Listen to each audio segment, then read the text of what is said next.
you basically came up with the title and then decided to write a novel in order to meet that. You've been reading Catch-22, haven't you? Now, in that book, he thought, I'll write a book about the phrase Catch-22, didn't he? And then in the book, there's probably a Catch-22, and you go, that's why it's called Catch-22. Most books are based off the title.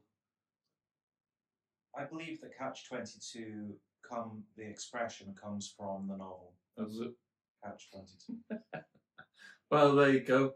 And maybe an expression, that's not a piñata, that's my wife. Maybe that'll come from the novel. And it's a chicken and an egg thing, isn't it?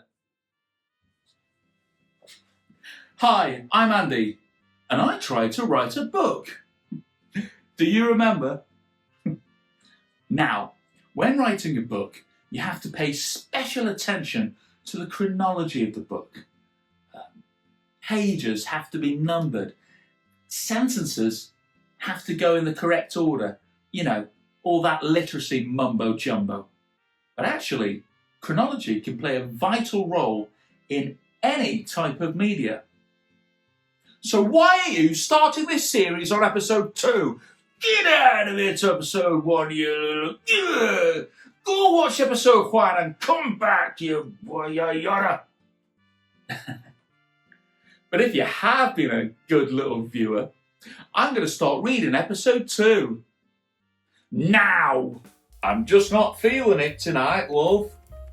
Bertie flipped through a couple of pages of his DIY magazine, glossed over weekly. Maria thought the sound of her robe hitting the ground might turn his head instead.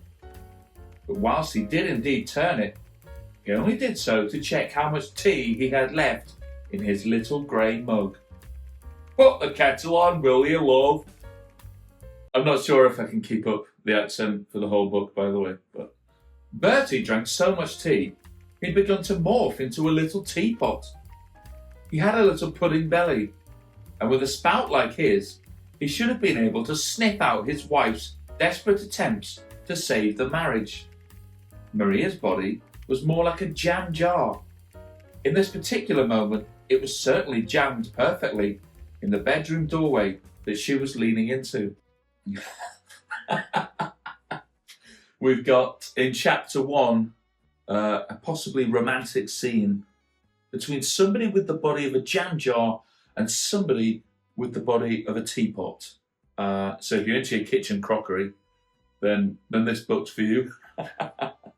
I know some of you will be, which is disturbing. But, you know, this just gives a very vivid description of what these characters look like.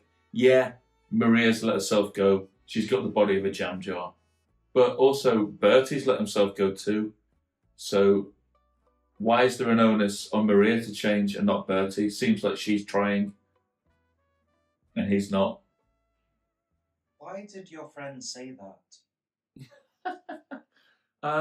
It's a reference to something, isn't it? He's more sort of literarily clued up than me, if you can say that. I think you can. Honey, I'm wearing the panties, said Maria. Yes, we'll go to the party at your auntie's, Bertie remarked, after mishearing his wife. He thought he'd answered that question 5 times.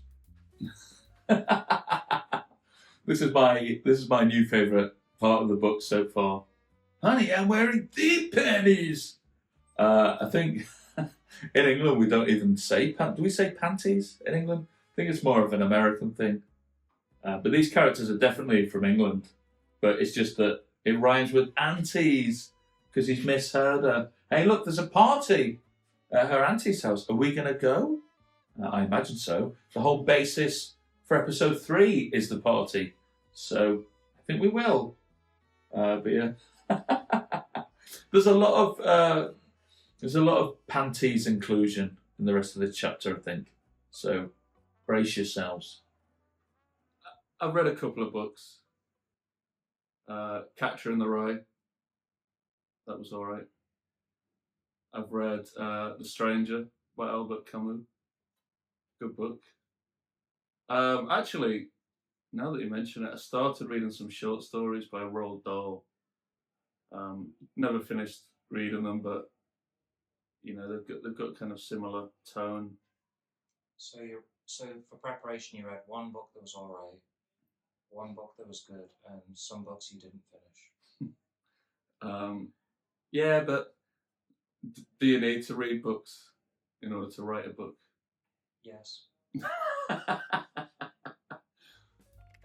Maria said nothing more, but rather just put her robe back on and lay at the edge of the other side of the bed. There she lay, completely still. If the honeymoon panties didn't get him going, then nothing would.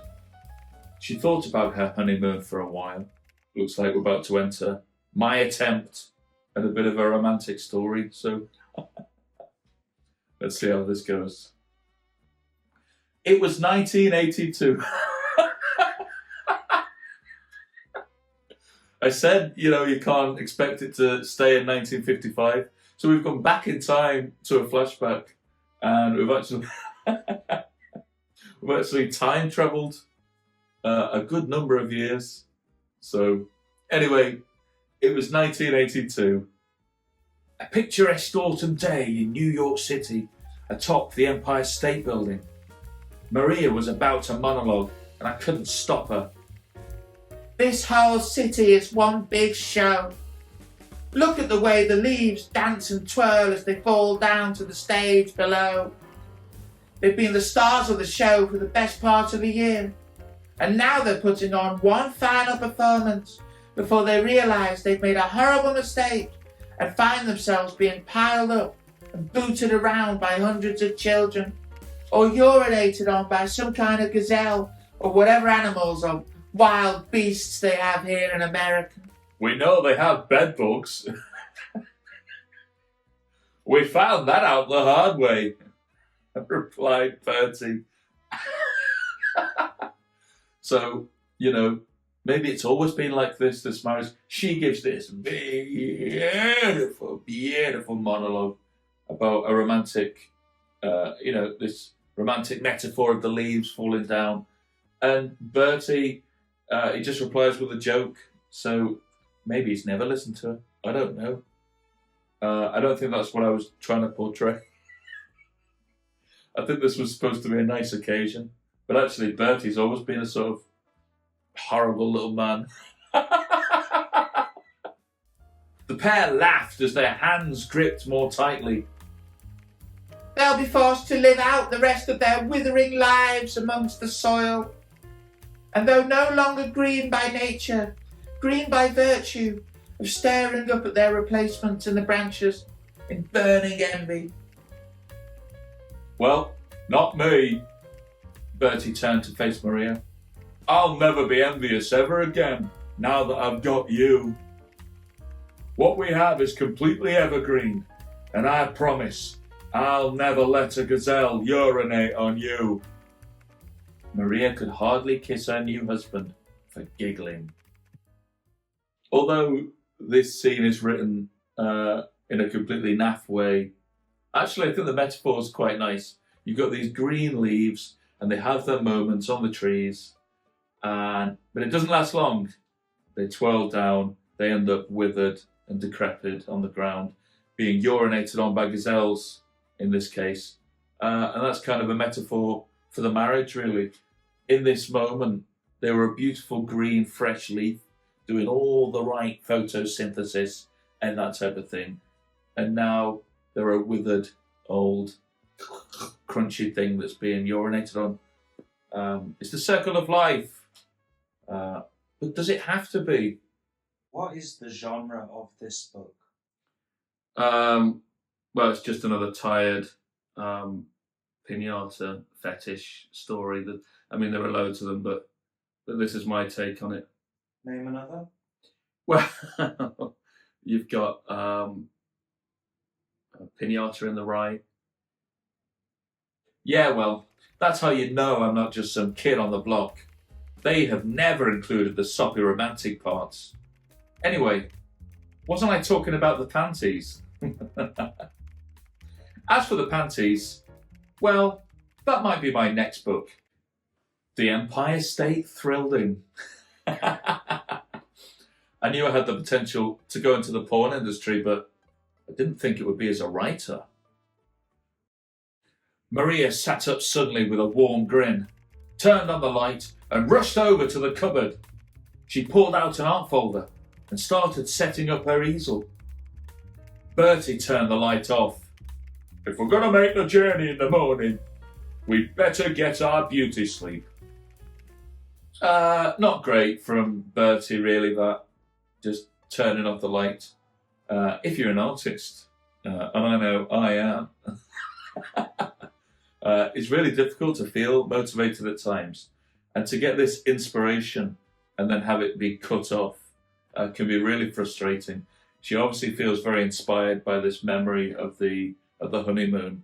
And she wants to paint. And Bertie just turns the lights off. He's in control. Not a great situation to be in for Maria. I found it very difficult to actually write it.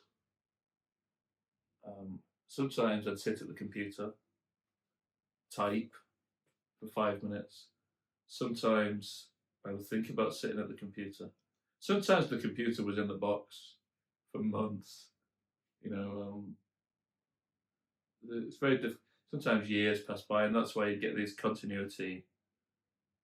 I don't want to say errors. I say quirks. You can call them errors. You can call an editor certainly would call them errors, but I'm going to go with quirks. I think that in this paragraph, I tried to set up that Bertie never used to be like this. He never used to be so cold. He used to be kind of funny, making jokes, being romantic, and now we've got such a contrast where he used to be this kind of luscious leaf on the tree, and now he's like a withered old thing being urinated on by gazelles, and that's how he feels. He feels urinated on. I don't know if I necessarily managed to achieve that. He still seems quite cold in the flashback, but we definitely get this kind of yin-yang thing going on. These two are obviously a mismatch, completely different people. She's painting artistically, we know that, because she went for her art folder. Did you notice that? She's setting up her easel. So she's an artistic painter, whereas he, for the eagle-eyed viewer amongst us, you'll remember that he was actually reading a DIY magazine, glossed over weekly. So he's very much into functional painting. So I think, you do get this kind of mismatch, this juxtaposition of characters. And I think that's interesting. But something's got to give. Who is the onus on to change? Bertie seems like he's not making any effort at all. Maria, she's at least trying to save the marriage. So something's going to have to change. There will be people that relate to it and have considered becoming a piñata. And they should read the book and they should realise if this doesn't stop, I'm going to be bashed to a pulp on the patio. It's a bit of a catch-22.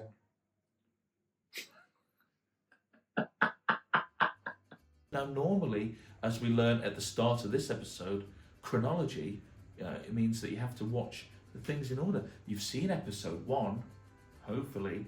You've now seen episode 2. The next logical thing to do would be to watch episode 3. And I'll see you there. And don't forget to leave your comments. I'm sick of doing all the work myself. Please leave a comment so that I can add it into the review. It's what I want to do.